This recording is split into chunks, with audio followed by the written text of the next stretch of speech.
Friends, இன்றைக்கி நம்ம என்ன பார்க்க போகிறோன்னா பருப்பு வித்து கீரை அரைக்கீரை எப்படி செய்யலான்னு பார்க்கலாம். அதுக்கு தேவையான பொருள்லாம் 2 தக்காளி, மீடியம் சைஸ் வெங்காயம், ஒரு 100 கிராம் பருப்பு, துவரம் பருப்பு, ஒரு 10 பல் பூண்டு நான் உரித்து போட்டு கழுவி வாஷ் பண்ணி வச்சுருக்கேன். இதை நம்ம இப்போ தண்ணி சேர்த்து குக்கரை வச்சிடலாம் அடுப்பில்.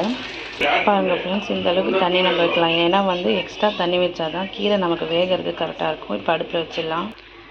ஃப்ரெண்ட்ஸ், இப்போ இந்த மாதிரி கொதி வந்துடுச்சு. இப்போ நான் இந்த அரைக்கீரை கழுவி 3 டைம்ஸ் வாஷ் பண்ணி வச்சுருக்கேன். இந்த மாதிரி லீஃப் மட்டும் எடுத்து, நிறைய நான் தண்டு போடலை. இந்த மாதிரி கீரையை இப்போ நம்ம இதில் சேர்த்துக்கலாம். உங்களுக்கு வேணும்னு நீங்கள் பச்சை மிளகாய் ஆட் பண்ணலாம். நான் பச்சை மிளகாய் ஆட் பண்ணல. இப்போ இதில் நான் உப்பு சேர்த்துக்கிறேன். அப்புறம் மிளகாத்தூள். உப்பு சேர்த்ததுக்கப்புறம் மிளகாத்தூள் ஒரு கரண்டி யூஸ் பண்ணுறேன். 1.5 கரண்டி மிளகாத்தூள் யூஸ் பண்ணிவிட்டு இது நல்லா கிளறி விட்டு குக்கர் மூடி போட்டு நல்லா நம்ம வேக வச்சு எடுத்துக்கலாம். இப்போ பருப்பு நல்லா வெந்துச்சு பாருங்கள். இப்போ நம்ம கடைஞ்சி எடுத்துக்கலாம். இதை கடைஞ்சி 2 நிமிஷம் பாருங்கள் ஃப்ரெண்ட்ஸ், இது நல்லா கடைஞ்சி வச்சுக்கிட்டோம். இப்போ தாளிக்கலாம்.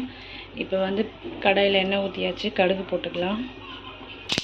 கடுகு போட்டு முடிச்சதுக்கப்புறம் அது பொரிஞ்சதுக்கப்புறம் பூண்டு சேர்த்துக்கலாம். 2-4 பல் பூண்டு தட்டி சேர்த்துக்கலாம். அப்புறம் மிளகாய் சேர்த்துக்கலாம். பாருங்கள், மிளகாய், பூண்டு, கருவேப்பிலை, கடுகு இதெல்லாம் சேர்த்துட்டு நல்லா இது பண்ணிவிட்டு லைட்டாக கொஞ்சம் பெருங்காயத்தூள் கொஞ்சம் சேர்த்துக்கலாம். பெருங்காயத்தூள் போட்டு நம்ம இப்போ இந்த கீரையை இதில் ஆட் பண்ணிக்கலாம். அவ்வளோதான் ஃப்ரெண்ட்ஸ், நம்மளோட கீரை குழம்பு ரெடி ஆகிடுச்சு. இதில் தேவையான அளவு உப்பு கரெக்ட் பண்ணி பார்த்துக்கிட்டு உங்களுக்கு வேணும்னா ஒரு கொட்டை புளி சேர்த்துக்கோங்க. அவ்வளோதான். வீட்டில் நீங்களும் ட்ரை பண்ணிவிட்டு எப்படி இருக்குன்னு சொல்லுங்கள். தேங்க்யூ அண்ட் சப்ஸ்கிரைப் பண்ணுங்கள் ஃப்ரெண்ட்ஸ்.